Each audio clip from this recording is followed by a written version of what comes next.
very warm welcome. Thanks for tuning in to this special medical webinar, Samajhdar Raho Sehat Ke Ishare Samjho. This is, of course, a CSR initiative by USV and Halt Heart Attack, where we're essentially trying to decode the myths and dispel the queries about diabetes and heart attacks in our country. Today, we're going to be focusing on one of the most important topics for every family, and I think हम इसकी ज़्यादा बात नहीं करते हैं. We're talking about a healthy heart and a healthy life that leads to a healthy heart. Heart disease is a global concern. We all know it. But the good news is many of these heart ailments can be prevented with simple lifestyle changes. बस थोड़ी सी awareness और थोड़ा सा action. That's all you need. And this is not going to be a lecture. Our previous webinar was equally hit. You can catch that across various media, websites of the Television 9 network. It's an interactive session, which is again going to be the case today. So please feel free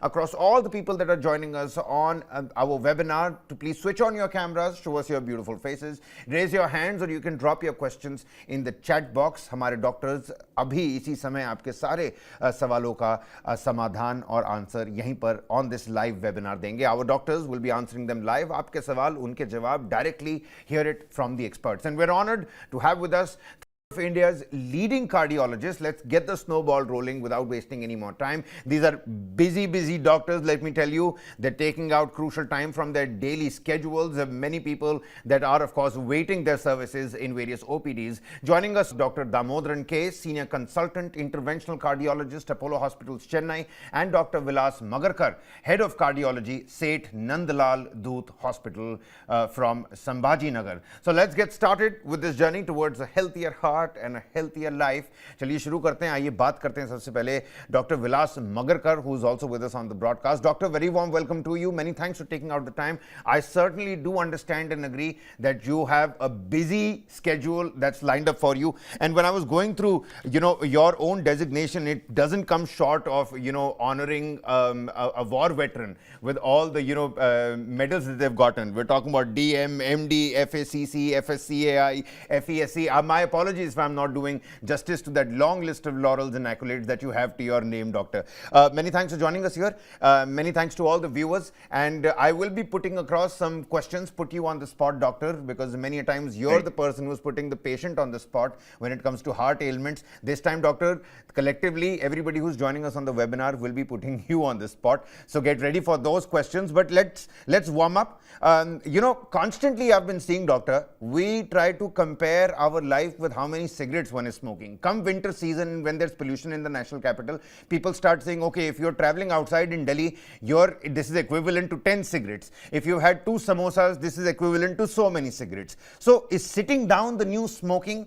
Is sitting down really that bad for us? Because, I'm sitting down on the anchor chair for about 9 hours, 8 hours, in the entire day. Is sitting the new smoking? Where do you stand on that comment? Yeah, true. As you have rightly said, sitting is not good. Sitting idle for a long duration is not good. Exercising is very important. Doing regular exercises is like mandatory nowadays. We Indians, Southeast Asian people are very prone for heart problems, heart attacks. And if we do not do the regular exercises and if we have the habits of nicotine addiction, then we are very prone for heart attacks. The chances increases or multiplies subsequently. Sitting, like you can compare it with a car which is, if the car is not, it is just parked in the garage and it is not moving, then there is a chance of having engine problem, chances of having tire problems and everything. Right. So if the car moves little bit, if there are some small movements also, exercises which we do regularly, so that helps the person to move the way the car engine to move. That's a great analogy, Doctor. Let's take that car out of the garage now that you've spoken about it. And, let's talk about this entire aspect of moving medicine that the doctors and the doctors fraternity keep on talking about. If you keep on moving, if you keep on, enduring your physical activity in the day, it can prescribe its own cure. So when I'm talking about exercise, what kind of exercise would you let's say, recommend to somebody who doesn't do any kind of activity in the entire week? One wouldn't want to go to the gym and start, pumping up some iron. You'll have to take it slow and easy. And at that front, I've been getting so many questions about the timing of walks. Should it be a morning walk? Should it be an evening walk? I think the timing doesn't necessarily matter as long as you actually get out of the house and do some walking. First, it is important to do some exercise than not doing anything. That is very important. Keep moving. And the best exercise is walking. Walking, brisk walking, jogging, because it does not involve any cost as such. It's very easy, can be done anywhere. If you do a moderate intensity, 150 minutes a week exercise, then that is definitely going to give you a lot of health related benefits. And these benefits are numerous, like there is reduction in the blood pressure, there's reduction in the sugar level, the HbA1c, which is an average 3 months of sugar that comes down. It helps in weight reduction. It gives some, improves the mental strength of the patient. It gives the strength to the bones, muscles. It reduces the stiffness of the joint. Walking, brisk walking, jogging, cycling, swimming, yoga, power yoga are certain simple exercises which one need to do. One should do it minimum 150 minutes a week. I am recommending, like, if you are lazy, you can take Saturday, Sunday out, and you have to just do 30 minutes a day exercise for 5 days and change the pattern of exercises. And that will help you. And at least has been scientifically proven that it is definitely going to help the person. For primary prevention, means preventing heart problems, as well as those who have heart problems, to prevent the secondary events, second event. All right, Dr. Dhamodaran K, cardiologist, Apollo, Chennai. We do need your inputs on a little bit of some lighter noted questions. A heart-friendly habit, watching comedy shows, is that a heart-friendly habit? Would you say so? Yeah, I mean to say, making it's more concentrating on you are more concentrating on the stress management by telling comedy shows. You are trying to relax yourself by witnessing the comedy shows, because you see the psychosocial stress is also one of the emerging risk factor for heart problems, and it has been very much scientifically proven in one of the study which is conducted in India, in the heart study. So any chronic stress itself can increase the high BP, and it altered the metabolic profiles like cholesterol, everything, which is obviously the culprits for heart attacks. So stress management is one of the main factors. That's what I understand. That's what you are trying to ask me. Yep. So that is one part of it. And there are many other structured way of dealing with stress management, obviously. You see that mind-body exercise kind of yoga and other things also play a major role. In fact, you see, if someone does yoga regularly, scientifically it is proven to reduce the blood pressure, especially the systolic blood pressure, by 5 to 10 millimeter mercury. And the elevated high BP, high blood pressure is one of the main reasons for heart, stroke, and other things. No, you're absolutely right, Dr. Dhamodaran. And, Dr. Vilas, you mentioned a long list of exercises. How much of it do you really take part in yourself? Because you're a busy man, and like the entire multitude out there, sometimes taking out even 20 minutes from the entire work schedule seems to be like a mammoth task. So what is it that you do yourself? What is your success mantra, doctor? We are a member of our Power Yoga group at our Indian Medical Association office, which we regularly perform for last many years. Plus, we are often trekkers. We do trekking. We do regular walking, 10,000 steps a day. The regular, and morning hours are easy for we doctors or any busy person, because you never know what will happen once you start your work. At 8:30, 9 o'clock, once you resume your work, then the working hours are countless. They are not in our hand. So it is better to start your day early and keep yourself pumped up in the early morning hours and do the regular exercises. Whatever you like someone may like evening hours because his morning may be too early. He might be starting, he or she might be starting the work too early in the morning. So it's possible that he can play some indoor games like table tennis, badminton in the evening hours. Some sort of exercises are mandatory. morning or evening, which exercise that person has to decide which suits that person. He or she should continue with that exercise. All right, Doctor, let's also continue to tell the viewers that we're going to be answering your questions as well. Please turn on your cameras, raise your hands, and drop your question in the comment box if you want any of these top cardiologists from across the country to be answering your questions. Now, Dr. Vilas has already told us and he's essentially established that just by doing mere 30 minutes for 5 days a week accounts for 150 minutes of exercise. That's moderate level, and with just moving you can actually prevent many of those heart ailments. And for those of you who are already dealing with this heart ordeal, the second recurrence can be prevented, it can be kept in check, is what Dr. Vilas is telling us. But what kind of exercise are we really talking about? Is there a specific exercise? Do we focus more on aerobic exercises, or do we talk about power yoga, just like Dr. Vilas was telling us? Those are some questions that we will take to our doctors as well. Dr. Dhamodaran, how do you know if you're overexerting yourself, let's say, in your exercises, Dr. Dhamodaran? What's your viewpoint on that? Yeah. You may have heard certain young individuals when they are working out in the gym suddenly got collapsed and they, even succumbed. So in such situation, we have to look into it, why they suddenly succumbed. If you look into the history of their workouts, obviously they may have done a very vigorous physical activity. And recently there is a trend among youngsters, you might be knowing that, high intensity training like that, no? HIIT. I mean, I'm scared of it sometimes. I'll tell you what, with all these cases that you're talking about, Dr. Dhamodaran, sometimes after work, I only have enough time to fiddle in and, squeeze in an HIIT exercise, but I'm unable to do that, and sometimes I choose against it. But back to you, Dr. Dhamodaran. Yeah, sure. This is again obviously due to the busy schedule, so-called busy schedule of the younger generation or the current generation. So they don't find much time. So what they try to do, they want to do a high intensity workouts, maybe 2 or 3 days in a week, rather than going for a moderate intensity like walking or swimming or jogging, which is more recreational kind of exercise, which usually is advocated for a long time. But at the recent times, high intensity training without supervision. It is not that high intensity, all the high intensity training, all bad, but without supervised program, if they do it, what happens, they will exceed or they will overexert. So what happens, some kind of plaque rupture or arrhythmias, which is the main reason for the sudden cardiac arrest. And you might have heard in news also, many youngsters, when they are working out in the gym, this is what happened.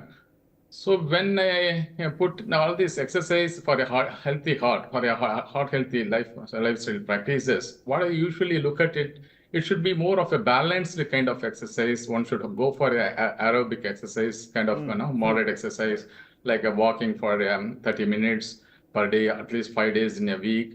Or one can combine that with resistance training, like kind of we have to have the muscle strengthening, other resistance, at least 2 to 3 sessions per week. So the combination, the combo obviously will help rather than going for a high intensity workout. So this is what I try to emphasize.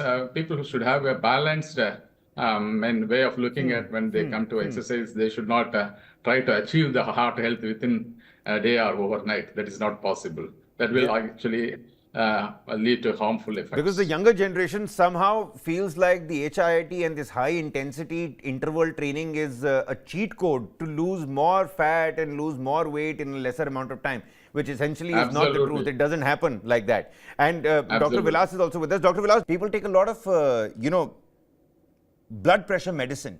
If somebody is partaking in a lot of cardio, if somebody is partaking in a lot of, aerobic exercises, could one say they don't necessarily need that blood pressure medicine? It is not like that. Exercise is mandatory for any patient who is having high blood pressure. Exercise reduces number of pills, antihypertensive tablets. How much it reduces? If someone is just doing 150 minutes a week exercise, any dynamic exercise, aerobic exercise, then there is a reduction of approximately 5 to 7 millimeter of mercury systolic blood pressure. If he remains adherent to that exercise for weeks and months together, there could be reduction of around 12 to 15 millimeter of mercury.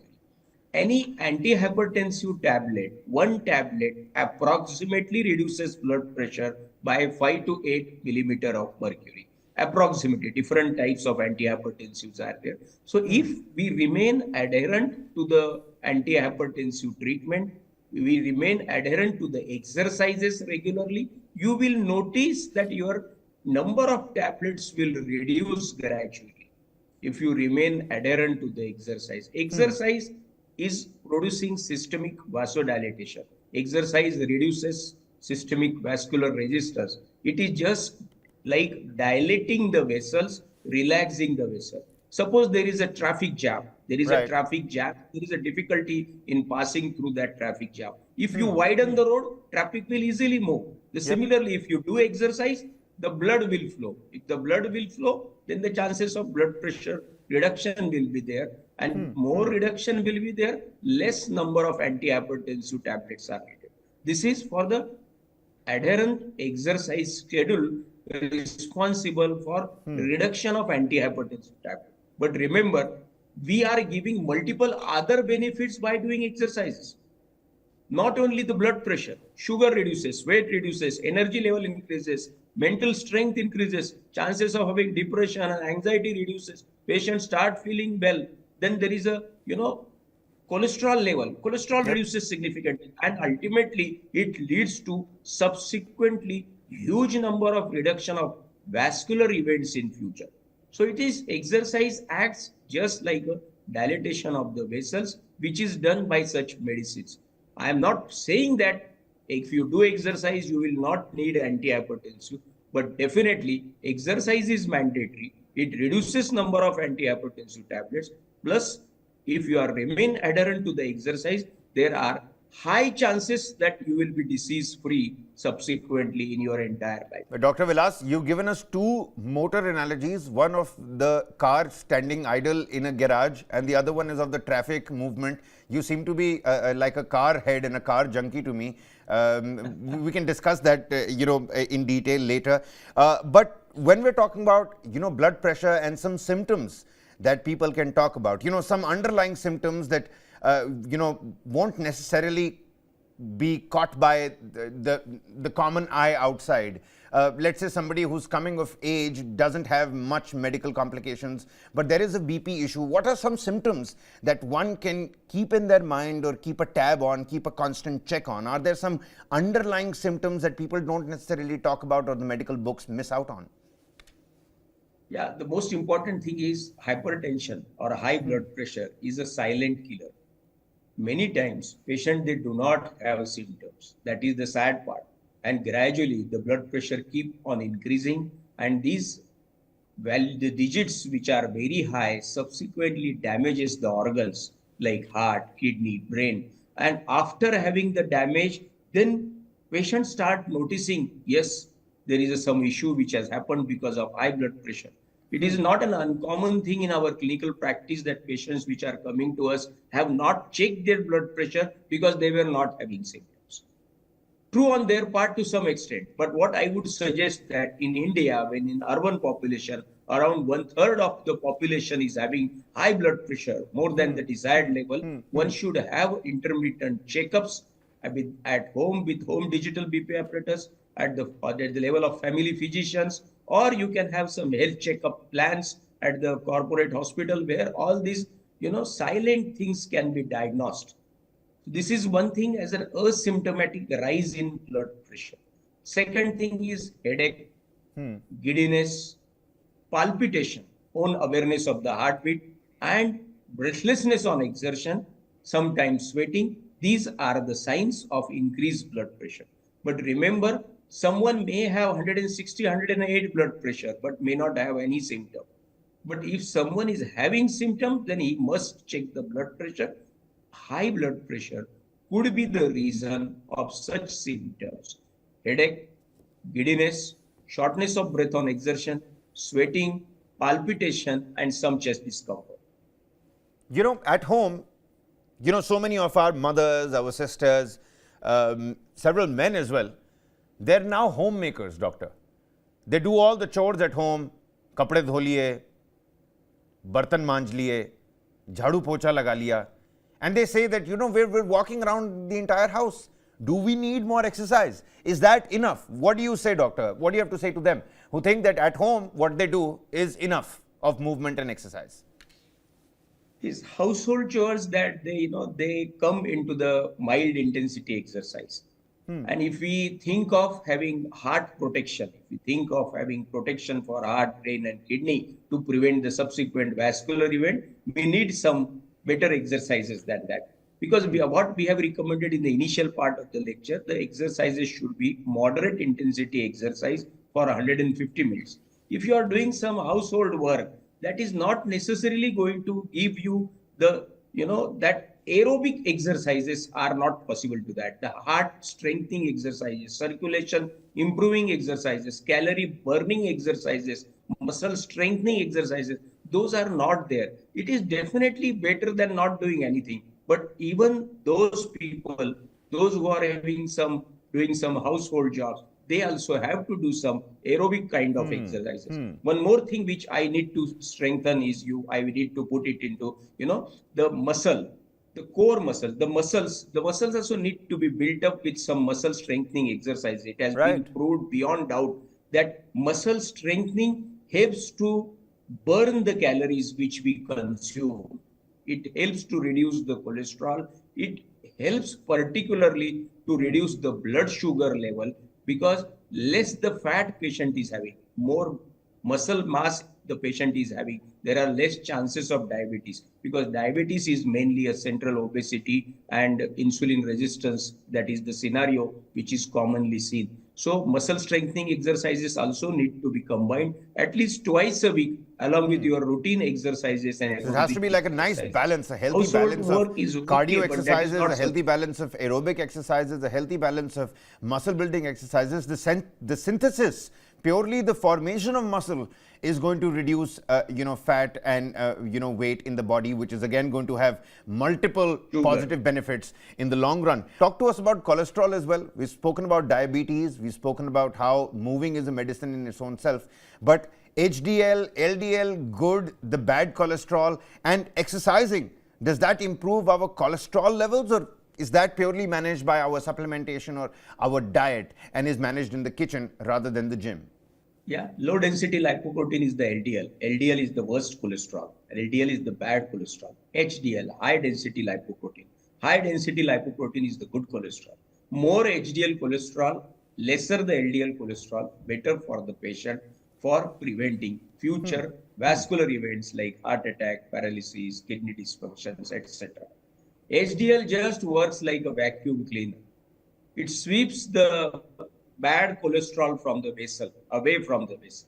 You do more exercise, the HDL increases, LDL reduces, and there is one enzyme which is LCET, which it forms, and that produces esterification and strengthening of the HDL cholesterol. How often should you get your lipid profile checked, doctor? How often should I get my LDL and HDL checked? Is there an application now? Because for diabetes patients, you've got various kinds of new technologies at play. Do we have the same for heart patients, and specifically just to keep cholesterol under check, or will I have to constantly get my blood work done every 2 months? Right. If someone who is a normal person, who just wants to do a checkups annually is sufficient for them. If he or she is having strong family history of vascular event, we suggest that start checking up from age of 35. Otherwise, above 40, annual checkups, routine checkups are essential. Blood pressure checkups, blood cholesterol checkups, sugar and HbA1c checkups, they are sufficient. But if someone is having heart disease, someone already sustained a heart attack, underwent angioplasty or underwent bypass surgery, or someone had a stroke, in that situation, initially after 2 months, and then depending upon the cardiologist or neurologist advise 3 monthly or 6 monthly, because it has been proved beyond doubt that if you bring down the LDL significantly to the desired level as suggested by us by our cardiology guidelines, then the second event is prevented. That is very clear and suggested guidelines. All right. Doctor, it seems like another audience question for you. We have Simran with us. Simran, if you can hear us in the studio, please ask your question. We can hear you. Sir मेरा question है कि heart के मरीज को कौन सी activities बिल्कुल नहीं करनी चाहिए? Fair enough. That's a good question, doctor, because you've been telling us that we need to work out. लेकिन एक हार्ट के मरीज को कौन सी एक्टिविटी नहीं करनी चाहिए? What is that one movement that one should not do if they're suffering from a heart ailment? Dr. Vilas. Right, right. Nowadays, there is no such one exercise which is not recommended for the heart patient. We give exercise prescription as like the medicine prescription when we treat our heart patient. After discharging from angioplasty or after discharging for a heart attack, we suggest them, depending upon the patient's heart pumping, what we call it as a ejection fraction, depending upon the number of vessels involved, depending upon the stents which we have deployed, and depending upon the comorbid conditions which patient have, age of the patient. Together, we suggest that you start doing regular exercises, start with simple walking, gradually increase the walking distance, duration, and then gradually increase the speed. If you are able to tolerate after first follow-up, even though the heart ejection fraction is too low, we suggest that you can gradually increase it, because this is a part of rehabilitation.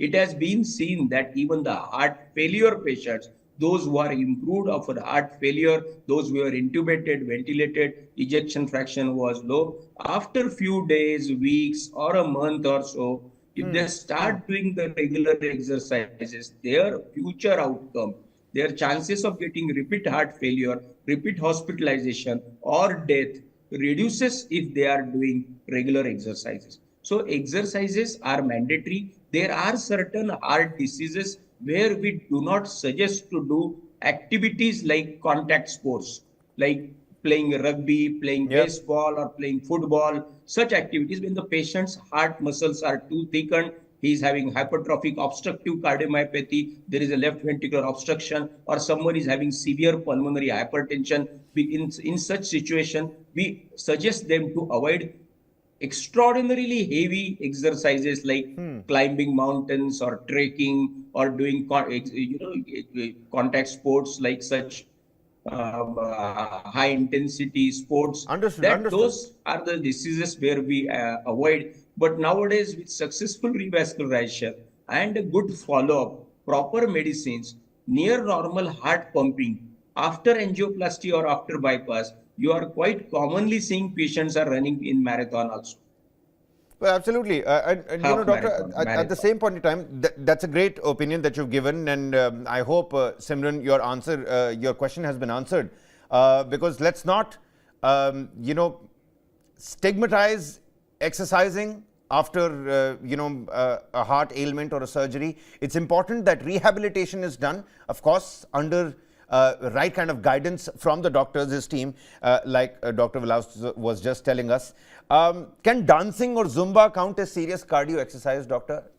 Nowadays, and it's really great to see a lot of ladies stepping out, in mid-40s, in their mid-50s, stepping out for Zumba or Pilates. That's the new in thing. Exercise is just like fashion, isn't it, doctor? Some new trend has come up. I mean, yoga was good enough, but now you yourself are partaking in power yoga because that's the new big in thing. So Zumba and Pilates, dancing, does that account for serious cardio exercise? Yeah, this is aerobic exercise, no doubt. This is a good kind of a moderate or high intensity exercise, and moderate intensity exercises are always welcome. And this comes into the aerobic exercise and good exercise for that. Another thing is, if you are doing something during exercise which gives pleasure to your mind, then naturally the happy hormones secrete more and there will be more benefit to the organs.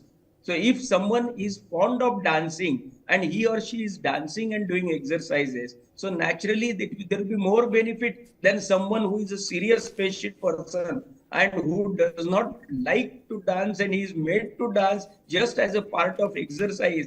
The benefit of the dance will be less in such patient. Well, so are you a dancer, doctor? Or are you not a dancer? No. So it's basically hypertensive for you to take part in any sort of dancing activity. But it seems like Abhishek is back with us. We've been able to patch that line up. Abhishek, can you hear us? आप हमें सुन सकते हैं studio में? Sir मेरा question ये है कि after Covid और कहेंगे आफ्टर वैक्सीनेशन पे हम जिक्र नहीं करेंगे, लेकिन कोविड वायरस की बात करूंगा तो मैंने कई रिपोर्ट्स पढ़ी हैं और मैं लिखता भी रहता हूँ, तो ये पता चल रहा है कि कई सारे जो लोग हैं जिनको पहले कोई प्रॉब्लम नहीं होती थी, उनको हार्ट में थ्रोम्बोसिस की प्रॉब्लम हो रही है, इसको हम लेमन लैंग्वेज में ब्लड क्लॉट या खून का थक्का बनना कहते हैं, जो ऑटोमेटिकली पहले किसी बीमारी के कारण होता था।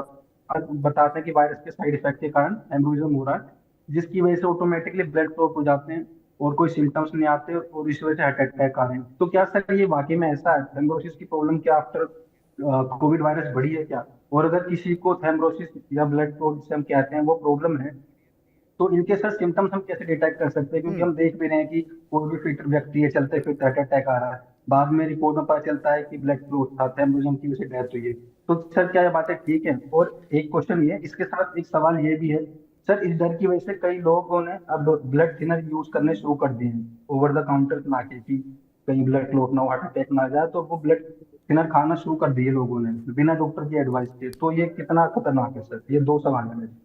Well, all right. Many thanks, Abhishek. Well, Doctor, just to summarize those two questions for the benefit of the layman out there as well, it seems like the blood clot issue, and specifically in a post-COVID, scenario, the rise and uptick in the heart attack cases, in the heart failure cases, they had, we were reading up about them, so many of those videos that were doing the round. I'm sure you had a chance to glance at them. Thrombosis and aneurysms, and then leading to, sudden heart ailments. How do you answer Abhishek's question, and how important is a question, how important is that question, the one that Abhishek has raised in today's time? Yeah, Abhishek has raised definitely an important question, because already, like we Southeast Asian population, we were suffering from heart problems more as compared to our western part, and far more as compared to the Japan and China. But there is definitely an increase worldwide, globally, during particularly that pandemic of formation of the clots inside the vessels. Whether the clots were there in the heart vessels, clots were there in the brain vessels, or in the extremities. So there was an increase, because that virus has the capacity to form the clots. There was a prothrombotic tendency, even Mr. Abhishek was also rightly pointing out. But whatever has happened, that has happened at that time, and after 100 days, probably there is a so less stigma of that viral infection, or someone have had vaccination and some mild illness at that time. So there is a so less of the stigma left now, that we are now, after 5 years of that 4 or 5 years of pandemic, we have stopped asking the question that did you have COVID at that time, or did you take the vaccine at that time? Because it is like whatever has happened, that has happened at that time. COVID has occurred, COVID has produced some, in few percentage of the patient, prothrombotic tendency. We used anticoagulants during that period, including heparin, low molecular heparin, newer oral anticoagulants. But after 100 days, then everyone is equal, like you, me, and those who have not COVID. So everyone is equal. Now, as far as the blood thinner is concerned, I strongly recommend to take blood thinner only under the supervision of the doctor. And if doctor, your physician, cardiologist, or your vascular surgeon advises you to take it, then only take it, because blood thinners are producing antiplatelet activity. They are reducing the chances of thrombus formation. But if you do not have the thrombus, you do not have that tendency, or even you have it, but it is prone to give you bleeding complications. And without indication, if you take some medicine in the science, then the chances of side effects definitely increases. So that those blood thinners may produce bleeding complication. Bleeding may be there in somewhere in the skin, eyes, then it can be recovered. But if the bleeding is there in the abdomen, then it could be major. If the bleeding is there in the brain, then it can produce brain hemorrhage. So don't take antiplatelets or blood thinners just because you had a COVID at that time. COVID is over now. Like it is just like a routine infection. It is an endemic. You can say it is no more a pandemic and left now. So it is so you need not have to take blood thinner unless your doctor suggests you to and prescribe you blood thinner, because blood thinner is at the cost of bleeding complications. All right. Well, doctor, you have sort of scared all those people that are probably propping aspirins like they were gems or some sort of candy but you've really raised a serious red flag on that. Dr. Dhamodaran, what food habits are most important for heart health? What are some of those tics and techniques and those superfoods that you rely on yourself? So for a heart healthy diet, though, there are, certain diets like a Mediterranean diet, DASH diet, this diet, that diet, that may not be practical for our culture and tradition. On the other hand, what I am trying to say, overall, you should go for a more of a plant-based diet. After all, if you want to have something like a non-vegetarian, go for a fatty fish and egg whites. These are all okay. Otherwise, you should not go for a much consumption of meat, which has a lot of cholesterol. And also the plant-based means at least 3 servings of fruits per day. That is what recommended. And also rich of fiber. This is what basically in the Mediterranean diet.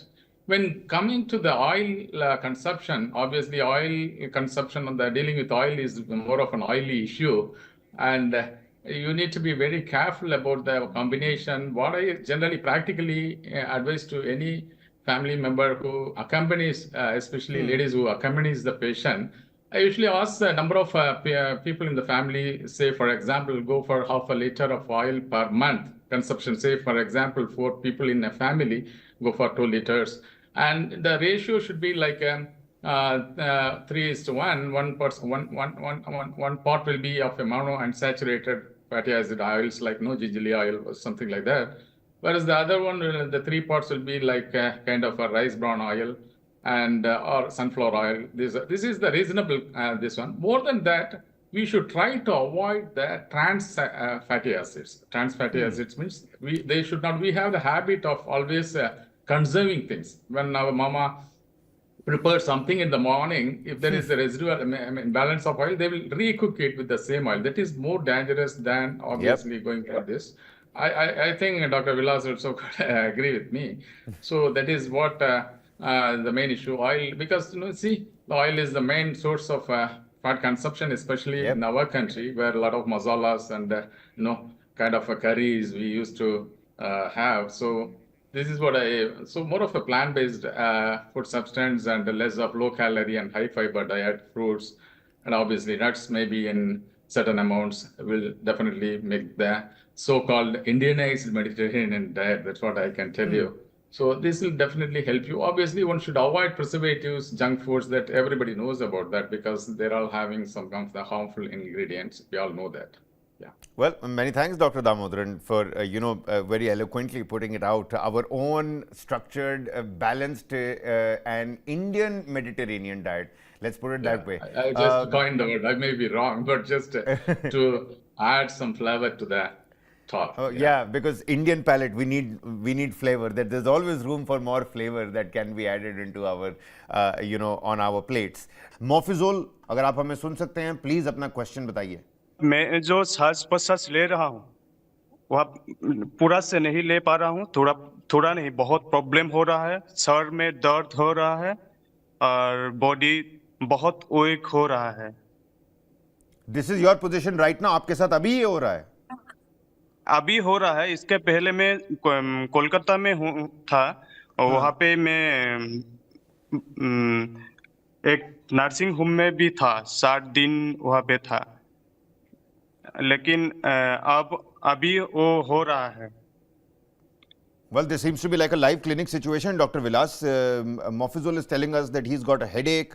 सांस लेने में बहुत तकलीफ हो रही है. He seems to be already undergoing some sort of treatment. How about we play out this live, doctor prescription sort of a setup? Take it away, Dr. Vilas. Any more questions for Mofizul? I can become the receptionist at the front of your clinic. Yeah.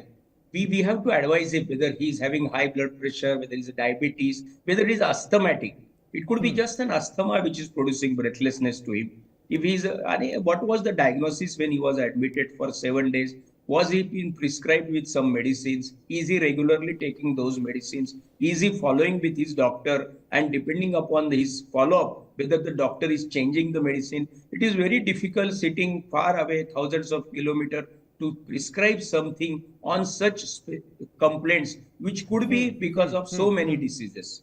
It could be because of high blood pressure. It could be because of low heart pumping. It could be because of simple asthma. It could be there because of COPD in smokers. We do not have the history, what past history he was taking and this. I would suggest he should meet a doctor with his old records and depending upon the clinical examination, necessary investigation, previous medicines what he has received, and accordingly the doctor will change the medicines and give him the best possible results. Let's unravel this case study further. Mofizul, आप जब कलकत्ता में थे, जब अस्पताल में थे, तो doctors ने एग्जैक्टली क्या कहा, क्या कारण बताया उन्होंने? काफी ठंडे के लिए मेरा जो है वो ठंडे के बारे में बताया, जो वहाँ थोड़ा सा इन्फेक्शन हुआ है ऐसे बताया, लेकिन मेरा अभी जो हो रहा है सांस प्रश्वास जो हो रहा है बंद हो रहा है ऐसा लग रहा है मेरे को, और सर में बहुत दर्द हो रहा है, तो ऐसा ही प्रॉब्लम दिखाई दे रहा है. Seems to be a lot of headache, Dr. Vilas, and seems to be some sort of a cold-related disease. It could be pneumonia. I mean, I'm not a medical expert here, but whatever Mofizul is telling us. But Mofizul, doctor का ये मानना है कि आपको इसी समय अपनी report लेके एक डॉक्टर को दिखा देना चाहिए अपने आप को, first and foremost. Also with us on the broadcast is Kehkasha. Kehkasha, can you hear us from the studio? आप अपनी बात रखना चाहती थी. Would you like to do that, please? कि हमने सोशल मीडिया पर और कई केसेस ऐसे भी देखे हैं जिसमें वर्कआउट करते हुए लोगों को हार्ट अटैक आ गया है.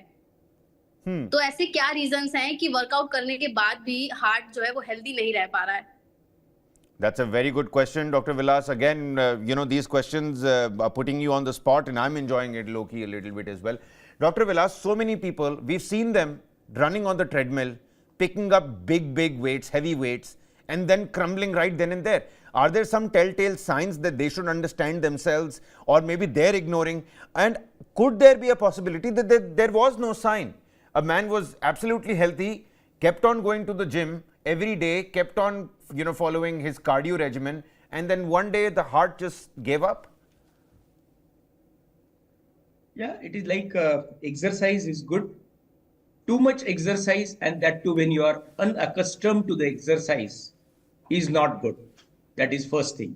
Second thing, you have to look into the matter, age of the person, his family history of heart problems in the past. There is a family history many times that the father or elder brother has sustained myocardial infarction, heart attack, what you say. There could be a family history of sudden deaths in the family. Such patients should be careful for doing too vigorous exercises. One, the exercise has to be supervised. Exercise has to be gradually increasing. If you are not fit, if you are not slept well, if you are smoking, you have done a late night party, and just to complete the schedule or just to prove someone that you have done the exercise in spite of the late night party, and you are running on the treadmill vigorously, you are in 50s, you are competing with someone who is 30 and he is running on the treadmill nearby you in the next treadmill. So that is not good. So exercise, too much exercise is bad. Exercise is good. This is what our science says. Like 150, good, sufficient. 150 to 270, good, continue. 270 to 350 minutes per, it plateaus. And if you increase then more, then the chances of benefit reduces. There could be muscle injury, there could be issues related with athlete heart, there could be hypertrophy of the heart, there could be chances of developing arrhythmogenic right ventricular dysplasia, there could be chances of developing a focus, rather in a late term, which can produce an irritable trigger, and that trigger can produce a rhythm disturbances into the heart and can produce sudden death. So, you have to consider all these things. If you have not exercised for last 10 years and you are doing treadmill at a vigorous pace just on a second or third day, and you do not know your medical condition, you are diabetic, you are hypertensive, pressures are not controlled, you have not taken tablets, you have smoked a lot yesterday, you are not slept well. So these are the things which are more often responsible for sudden deaths on workout. But you have seen such incidences are anecdotal. They are like You're right, once doctor. a while. But there are lakhs and millions people, they are running on the treadmill daily if you take together all the count of India. So this is once a while happening, and that too, this background is there. What I suggest is the important part, second part of your question is the signs and symptoms. Yes, this is very important. If you are not well, you are thinking that नहीं यार आज मन नहीं कर रहा है exercise का, just walking करो, just slow pace में अगर आप करना चाहते हैं ट्रेडमिल करो. If you are comfortable, then increase the speed. If you are feeling palpitation, if you are feeling giddiness, if you feel that there is some heaviness in the head while walking, giddiness सा हो रहा है, unnecessarily मुझे 10 minute दौड़ना है, I just want to complete that, don't do it. Don't do it, because you are not going to get an Olympic medal because of doing that. You have to just hold on at that time, think what is happening, take a rest, have few sips of water, be comfortable, take a breath. If you think you are not okay, go home, do it on the next day freshly. Next morning can be a good morning for you. Or rather than running on the same day, just chasing for the target for nothing is not good. You have to think everything because these together. days people are wearing their such smartwatches and they're saying I have to complete my 15,000 steps, the goal that I've set for myself. No matter what happens, come hail, come storm, I'll finish my 15,000 steps. And talking about completing 15,000 steps, it seems like Dr. Dhamodaran K. If somebody, let's say, is wearing a smart watch, Dr. Dhamodaran, and on the smartwatch you can clearly see what your heart rate at that moment is. So in an HIIT setup, if somebody is going in for a high intensity training, what is that barrier that one should keep a mental note of? Isse aage nahi jani chahiye heart rate, something like that. Recently, people are more techno-friendly or techno-freak, I can say. Though they are, though we are not, in fact, wearing such smart watches, but when some of the patients, when they peep into my consultation chamber, they say, when I ask, are you going for a walk regular? They say, no, sir, I have completed 9,000 steps daily. You can see that. So obviously, that is another way of objectively, we cannot blame that. Objectively telling that I'm doing this much of work. Scientifically, a recent study showed that anything more than 7,000 and less than 10,000 is acceptable. And if one is trying to push himself to do 15,000 or 20,000, may not be that much beneficial to the heart. And if they are healthy enough, if they don't have any other coexisting illnesses, or if they're younger, they can do it, but not for the heart healthy purpose, but for modifying the metabolic profile. Suppose if they are very obese, they can lose weight if they do more or prolonged hour. Because, I guess that you should have already discussed basically what is exercise. Basically, it's mnemonic, simple mnemonic, FIT, fit. That means frequency, time, and intensity. For a heart healthy exercise, you need to have a frequency of, say, as per the guidelines from Western countries, you need to do at least 5 days in a week of 30-minute session each day. And the intensity should be an aerobic exercise, kind of, say moderate intensity, like a walking and swimming, etc., cycling. And the timing, duration matters. Duration, what they say for a heart healthy, you can do it up to 40 minutes. Whereas if one wants to lose weight, this is not enough. They have to do long hours, say, for example, at least 1 hour, 2 hours to lose weight or to make a change in the metabolic profile. If they want to reduce their sugar level or HbA1c, obviously, they need to go for longer duration. But you see, one size does not fit all. So we need to look at their age, we need to look at their coexisting illness and their physical fitness, everything that matters. We cannot just say that you have to go for 40 minutes for an 80-year-old who is frail.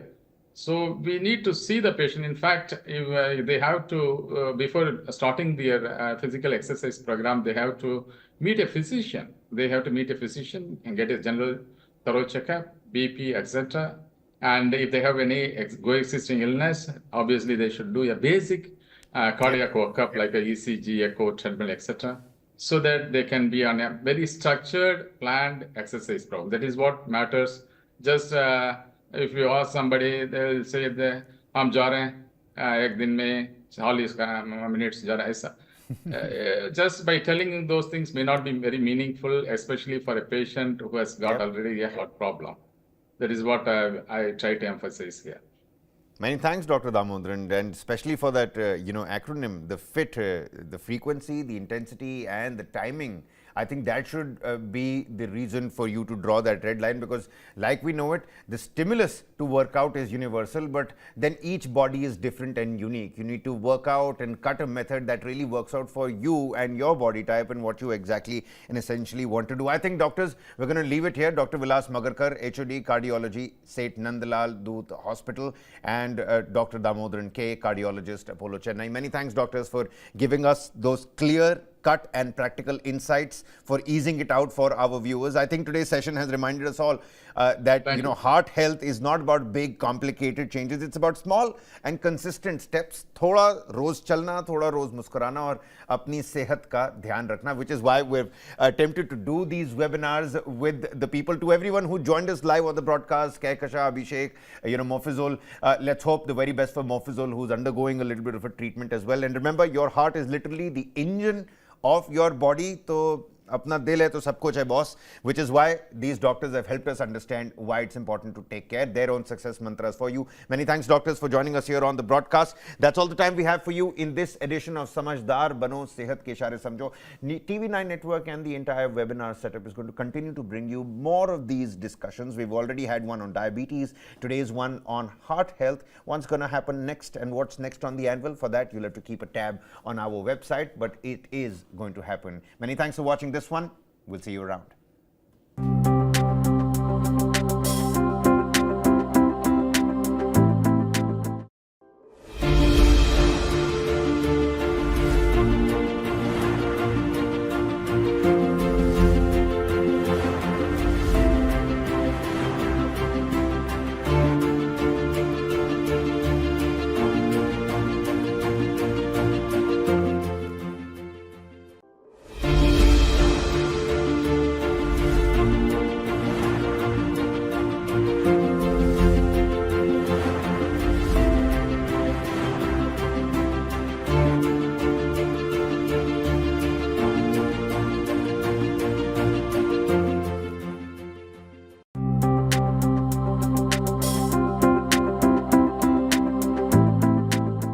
Hello and a very warm welcome. Thanks for tuning in to this special medical webinar, Samajhdar Raho Sehat Ke Ishare Samjho.